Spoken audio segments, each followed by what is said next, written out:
যাই হোক, চ্যানেল নিয়ে একটা গুড নিউজ দেই। ওটা হচ্ছে আমার চ্যানেলে ডাবিং ফিচার ফাইনালি এনেবলড হয়েছে। আমি হঠাৎ করে দেখি যে ইউটিউব থেকে আমাকে নোটিফিকেশন দিছে যে ক্রিয়েটর স্টুডিও আছে ওইখানে, যে you are eligible for the auto dub feature, enable করবো নাকি করবো না। পরে আমি চ্যানেলে গিয়ে এনেবল করে দিছি। সো আশা করতেছি বাইরের দেশের কেউ যদি এখন আমার ভিডিও দেখে তারা দেখবে যে আমি ইংলিশে কথা বলতেছি, কিন্তু ভিডিওর অরিজিনাল অডিও হচ্ছে বাংলায়। অনেক কথা হয়তো উল্টাপাল্টাও শোনা যাইতে পারে যখন ইংলিশে ডাবিং হবে জিনিসটা। মনে করেন কোনো প্রবাদ বাক্য বললাম অথবা কোনো একটা কথার কথা বললাম যে ঝড়ে বকমরে ফকিরের কেরামতি বাড়ে। সো এই জিনিসটা তো মনে করেন গুগল ক্যাচ করতে পারবে না যে আমি আসলে কি বলছি। তখন হয়তো ডাবিং এটা উল্টাপাল্টা আসতে পারে যে রাস্তায় এই হলো ওই হলো, ওই যে টেসলা আমারে মেরে দিল, এই করলো সেই করলো, তো বিভিন্ন জিনিস বলছি। তো তারা মনে করবে কিরে ভাই টেসলা তো হচ্ছে ইলন মাস্কের টেসলা, কিন্তু বাংলাদেশের টেসলা তো অন্য জিনিস। বাংলাদেশের টেসলা হচ্ছে অটো রিক্সা। কিন্তু সে যেই পারপোজে আসছে সিএফ মোটর ব্যাপারে জানতে, ওই পারপোজ তার কমপ্লিটলি ফুলফিল হবে। কারণ আমি সিএফ মোটর নিয়ে যেসব কথা বলবো ওইসব জিনিস গুগল একদম পারফেক্টলি ক্যাচ করতে পারবে এবং হচ্ছে অটোমেটিক্যালি ডাবিং করে দিবে। তাহলে যেটা হবে যে আমার ভিডিও অনেক ব্রড অডিয়েন্সের কাছে পৌঁছাবে। ফিউচারের সাথে কম্পেয়ার করলে এখন একদম উইকেস্ট অবস্থায় আছে, অর্থাৎ এটা আরও স্ট্রং হইতেই থাকবে। তো এখনই হচ্ছে এত জোস, ফিউচারে কি অবস্থা হবে? কাইন্ড অফ স্কেয়ারি আবার অ্যামেজিং। একদম 10/10। এবং তারপরে কয়েকটা ভিডিও পরেই আমি এই মোটরসাইকেলের রিভিউ ভিডিও করতে পারি। ভাই রাস্তার মাঝখানে দাঁড়ায় আছে কেন? এ কি অবস্থা আর কি! আমার বুক ধরফর করতেছে অলরেডি। তাদের কাছে জিনিসগুলো কোনো ব্যাপারই না, আর আমার তো এদিকে পুরা প্যান নষ্ট করে দেওয়ার মতো অবস্থা। ওই দেখেন আবার সিএনজি।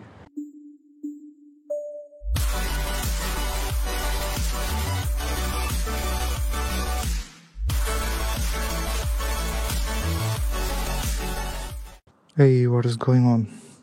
বাজে হচ্ছে দুপুর 1টা। আমি যাব মহাখালীতে, দেন বনানীর মিনিসোতে যেতে পারি। কয়েকটা জিনিস কিনা লাগবে।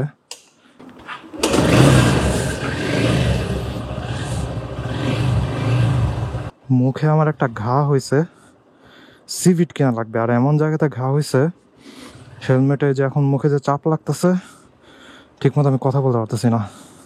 সো অনেক কষ্ট হইতেছে আমার কথা বলতে। যতবার আমি কথা বলতে নিতেছি খালি গুঁতা খাইতেছি, ঠিক মতো খাবার দাবার কিচ্ছু খেতে পারতেছি না।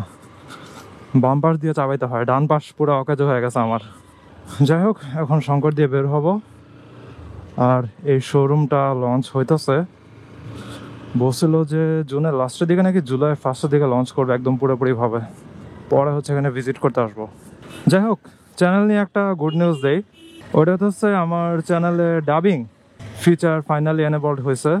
তো ডাবিং ফিচার বলতে বোঝাইতেছে যে ইংলিশ যারা জানে অথবা যারা বাংলা জানে না কিন্তু আমার মনে করেন চ্যানেলের ভিডিও দেখতে চায়, অথবা ভিডিও টপিকে সে ইন্টারেস্টেড কিন্তু বাংলা ভাষায় কথা বলার জন্য সে হয়তো বুঝতে পারতেছে না কিছু, তাদের জন্য খুবই সুবিধাজনক হবে বিষয়টা। কারণ ইউটিউব তখন আমার ভিডিও অটো ডাব করে দিবে। এই জিনিসটা হয়তো আপনারা অলরেডি দেখা শুরু করছেন বিভিন্ন ইংলিশ বলা চ্যানেলে। স্পেশালি আপনি যদি মিস্টার বিস্টের চ্যানেলে সার্চ করেন, ওইখানে মনে হয় সবার আগে আসছে, কারণ ওইটা ইউটিউবের মোস্ট সাবস্ক্রাইব চ্যানেল। তো এখানে যদি সবার আগে এই ফিচারটা দেয়, অনেক মানুষের কাছে এটা স্প্রেড হবে এবং অনেক টেস্ট করা যাবে, এক্সপেরিমেন্ট করা যাবে। তো মিস্টার বিস্টের চ্যানেলে দেখবেন, আপনি যদি ভিডিও দেখতে নেন অটোমেটিক্যালি দেখবেন বাংলা কথা বলা শুরু করে দিচ্ছে, অর্থাৎ বাংলায় ডাবড হয়ে গেছে। তারপরে কিছু ইউটিউবার আছে যেমন মনে করেন জার্মান ভাষার চ্যানেল, স্প্যানিশ ভাষার চ্যানেল, মেক্সিকান ভাষার চ্যানেল। তো ওইগুলাতে এখন আপনি যদি ভিজিট করেন দেখবেন যে নিচে ছোট করে লেখা আছে অটো ডাবড। ভিডিওগুলো যখন দেখতে নেবেন তখন দেখবেন যে তারা ইংলিশ ভাষায় কথা বলতেছে, অর্থাৎ এআই দিয়ে ইংলিশে ভিডিওগুলো ডাবিং করে দিতেছে তারা। সো আপনার নিচে গিয়ে সাবটাইটেল অন করে ভিডিও দেখা লাগবে না। জিনিসটা খুবই জোস। আমি হঠাৎ করে দেখি যে ইউটিউব থেকে আমাকে নোটিফিকেশন দিছে যে ক্রিয়েটর স্টুডিও আছে ওইখানে, যে you are eligible for the auto dub feature, enable করবো নাকি করবো না। পরে আমি চ্যানেলে গিয়ে এনেবল করে দিচ্ছি। সো আশা করতেছি বাইরের দেশের কেউ যদি এখন আমার ভিডিও দেখে তারা দেখবে যে আমি ইংলিশে কথা বলতেছি, কিন্তু ভিডিওর অরিজিনাল অডিও হচ্ছে বাংলায়। আমি হার্ট ব্রেক করছি পুরাই সিএনজিটারে দেখে। পুলিশ সিগন্যাল দিছে আমাদের যাওয়ার জন্য, কিন্তু সিএনজি মাঝখান দিয়ে ঢুকে গেছে। অনেক কষ্টে একটা হার্ট ব্রেক করলাম। যাই হোক, ফার্স্টে তারা আই গেস গুগল ট্রান্সলেট করবে, তারপরে এআই দিয়ে হচ্ছে এটা ডাবিং করবে। কারণ কোটি কোটি চ্যানেল, এত চ্যানেলে তো মনে করেন রিয়েল মানুষ দিয়ে ভয়েস দেওয়া পসিবল না, এই জন্য তারা এআই দিয়ে ডাবিং করবে আর কি। আর অটোডাব ফিচারে আসলে একদম পুরোপুরিভাবে যে ট্রান্সলেটেড হবে অথবা ডাবিং হবে এরকম না। অনেক কথা হয়তো উল্টাপাল্টাও শোনা যাইতে পারে যখন ইংলিশে ডাবিং হবে জিনিসটা। মনে করেন কোনো প্রবাদ বাক্য বললাম অথবা কোনো একটা কথার কথা বললাম যে ঝড়ে বকমরে ফকিরের কেরামতি বাড়ে, সো এই জিনিসটা তো মনে করেন গুগল ক্যাচ করতে পারবে না যে আমি আসলে কি বলছি, তখন হয়তো ডাবিংয়ে এটা উল্টাপাল্টা আসতে পারে। কিন্তু চ্যানেলে যারা ভিজিট করতে আসবে যেই পারপোজে, মনে করেন আমি ভিডিও বানাইছি যে সিএফ মোটো মনে করেন 300 এইটার কি কি ফিচার আছে অথবা এটা কেনা উচিত হবে নাকি। এখন সিএফ মোটো শুধুমাত্র যে বাংলাদেশে চলে এরকম না, এটা তো ইউরোপেও চলে এবং ইউরোপে এটা সার্ভিস সেন্টার সব কিছু আছে। এখন মনে করেন ইউরোপিয়ান কেউ চাইতেছে আমার ভিডিওটা দেখতে, তার টাইমলাইনে আসছে যেহেতু সে সিএফ মোটো সার্চ দিছে, মনে করেন এসইওতে চলে আসছে আমার ভিডিও। এখন মনে করেন এই ভিডিওতে আমি হচ্ছে সিএফ মোটো নিয়ে বলছি, আবার হচ্ছে বিভিন্ন উল্টাপাল্টা কথাও বলছি যে রাস্তায় এই হলো ওই হলো, ওই যে টেসলা আমারে মেরে দিল, এই করলো সেই করলো, তো বিভিন্ন জিনিস বলছি। তো তারা মনে করবে কিরে ভাই টেসলা তো হচ্ছে ইলন মাস্কের টেসলা, কিন্তু বাংলাদেশের টেসলা তো অন্য জিনিস, বাংলাদেশের টেসলা হচ্ছে অটো রিক্সা। কিন্তু সে যেই পারপোজে আসছে সিএফ মোটর ব্যাপারে জানতে, ওই পারপোজ তার কমপ্লিটলি ফুলফিল হবে। কারণ আমি সিএফ মোটর নিয়ে যেসব কথা বলবো ওইসব জিনিস গুগল একদম পারফেক্টলি ক্যাচ করতে পারবে এবং হচ্ছে অটোমেটিক্যালি ডাবিং করে দিবে। তাহলে যেটা হবে যে আমার ভিডিও অনেক ব্রড অডিয়েন্সের কাছে পৌঁছাবে। যেমন মনে করেন নাদির অন দ্য গো যে চ্যানেলটা আছে, আপনারা আই গেস সবাই ওই চ্যানেলটা চিনেন, ট্রাভেল ব্লগ এই টাইপের ব্লগ বেশি করে। সো সে কিন্তু দুইটা চ্যানেল করছে, একটা হচ্ছে ইংলিশ আর একটা হচ্ছে বাংলা। এটার কারণটাই হইতেছে এটা যে ব্রড অডিয়েন্সের কাছে যেন ছড়ানো যায় জিনিসটা। সে বাংলাতে যে কথা বলতেছে, যারা বাংলা জানে না তারা তো ওই ভিডিও আর দেখবে না, ভিডিওতে ঢুকে দেখবে যে অন্য ভাষা, তারপরে ভিডিও কেটে দিবে। এই জন্য সে দুইটা আলাদা চ্যানেল বানাইছে আর কি, যেন যেই টাইপের অডিয়েন্স ওই টাইপের চ্যানেলে যায়। বাট এখন নতুন যে অটো ডাবিং ফিচার আসছে, এটাতে আর দুইটা চ্যানেল বানা লাগবে না, এক চ্যানেলেই হচ্ছে সব টাইপের মানুষরা এসে ভিডিও দেখতে পারবে এবং কমেন্ট করতে পারবে। সো ব্রড অডিয়েন্সের কাছে ভিডিও পৌঁছাবে, তারপরে মনে করেন ভিডিওর যে কমেন্ট সেকশন ওইটা আরো বড় হবে, মানুষের অপিনিয়ন আরো বাড়বে।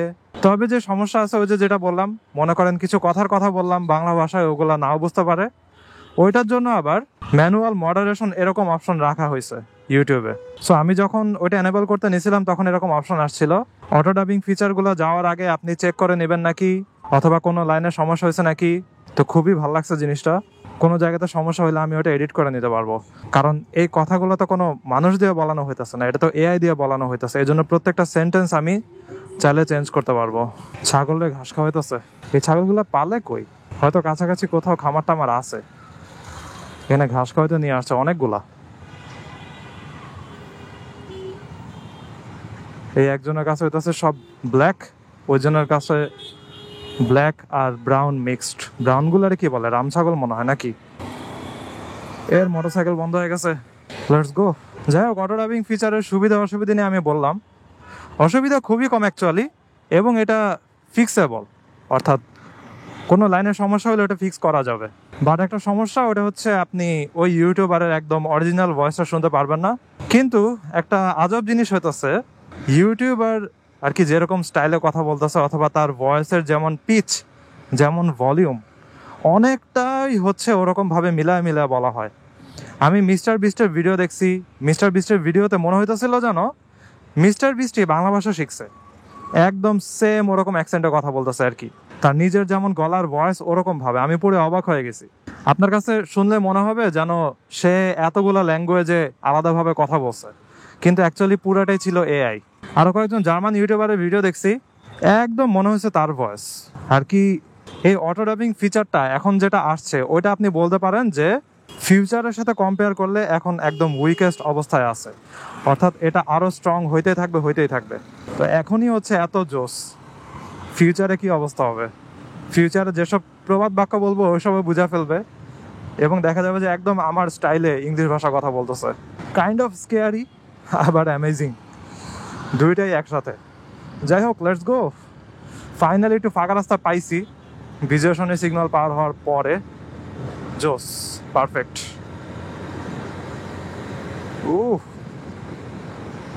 একদম 10/10। দুপুরের কড়া রোদ শুরু হয়ে গেছে, সিজনটা হচ্ছে এমন, বৃষ্টি পড়লে একটু ঠান্ডা ঠান্ডা লাগে, বৃষ্টি শেষ হওয়ার 5-10 মিনিটের ভিতরে আবার গরম শুরু। আর কি একটু যে ওয়েদারটা ঠিক হবে, একটু কোল্ড হবে এরকম কোনো সুযোগই নেই। নেক্সট যে ভিডিওটা আসবে ওইটা হচ্ছে মাইলেজের ভিডিও, কারণ আমার হচ্ছে আর 4 দাগ তেল আছে, 4 দাগ 3 দাগ 252 কিলোমিটার আমি চালায় ফেলছি অলরেডি। এরপর হচ্ছে আমি তেল ভরতে যাব ট্রাস্টের ওদিকে, ওইটা আমার নেক্সট ভিডিওতে থাকবে। তারপরের ভিডিওতে মোস্ট প্রবাবলি আমি শুরু করে দিব মোটরসাইক্লিং ফর নুবস এই সিরিজটার হয়তো প্রথম ভিডিও করব তারপরে, এবং তারপরে কয়েকটা ভিডিও পরেই আমি এই মোটরসাইকেলের রিভিউ ভিডিও করতে পারি। ভাই রাস্তার মাঝখানে দাঁড়ায় আছে কেন? এ কি অবস্থা? ওই ছেলে রাস্তার মাঝখানে দাঁড়ায় গেছে আর ওই মেয়ে দেখেই নেই, ওই মেয়ে নিজের মতো হাঁটতেছে ছেলের দিকে তাকায়া। আর কি আমার বুক ধরফর করতেছে অলরেডি। তাদের কাছে জিনিসগুলো কোনো ব্যাপারই না, আর আমার তো এদিকে পুরা প্যান নষ্ট করে দেওয়ার মতো অবস্থা। ওই দেখেন আবার সিএনজি 30-40 স্পিডের থেকে হঠাৎ করে ব্রেক করা লাগে। Wow, Dhaka city. যাই হোক, যেহেতু এখন অটো ড্রাইভিং ফিচার অন হয়েছে, তাই হয়তো বিদেশিরাও আমার ভিডিও দেখা শুরু করবে। আপনারা এখন ভালো একটা আইডিয়া পাবেন ঢাকা সিটি কি জিনিস, যারা এই দেশে থাকেন না আর কি। তবে শুধুমাত্র অন্য ভাষার বিদেশি মানুষেরা যে আমার ভিডিও দেখে এমন না, অনেক প্রবাসী বাঙালিরাও আমার ভিডিও দেখে। সৌদি আরব, দুবাই, বাহরাইন, কাতার, এখানের অনেক সাবস্ক্রাইবার আছে আমার। এবং আমি আমার যখন চ্যানেলের অ্যানালিটিক্সে যাই তখন দেখি যে এরকম মিডল ইস্টের অনেক প্রবাসী বাঙালিরা আছে যারা বাংলা ভাষা পারে, যাদের দেশ বাংলাদেশে সব কিছুই, কিন্তু মিডল ইস্টে কাজ করে। তারা হচ্ছে আমার ভিডিও দেখে অনেকেই। কারণটা হচ্ছে পিওভি ভিডিও হচ্ছে অনেক জোস আর কি। আমার কাছে সবচেয়ে ফেভারিট এই জিনিসটা লাগে, কারণ আমি আমার চোখে যা দেখতেছি, যা করতেছি, হাত দিয়ে যা ধরতেছি, আপনারা ক্যামেরার চোখে একদম সেম জিনিস দেখতে পাবেন। এজন্য বাইরের দেশে যারা মিডল ইস্টে চাকরি করে অথবা দেশের বাইরে থাকে, তারা যখন দেশকে মিস করে তখন পিওভি ভিডিও এই জিনিসগুলো দেখতে অনেক লাইক করে। তো আমার অডিয়েন্সের ভিতরে অনেকজনই হচ্ছে এই পিওভি ভিডিও দেখে আমার। ফিউচারে আমার অনেক ড্রোন শট নেওয়ার ইচ্ছা আছে, কিন্তু আমার কোনো ড্রোন নাই, এটা হচ্ছে সমস্যা। যাই হোক, আজকে ভিডিও এখানে শেষ করি। I hope you guys like this video and for watching for the first time, kindly subscribe. তো সি ইউ নেক্সট টাইম। সবাই ভালো থাকবেন, সাবধানে রাইড করেন। Tata. I wake up to a little bit of drool on my pillow, feel like it's gonna be a bad day. Yeah, I'm tired of shit, and the coffee ain't hit yet, damn ain't that great. I don't wanna go to work, cause my boss is a jerk, and I'm not even that paid. I need a change in my life, cause I don't feel alive, and there's nothing that makes me happy.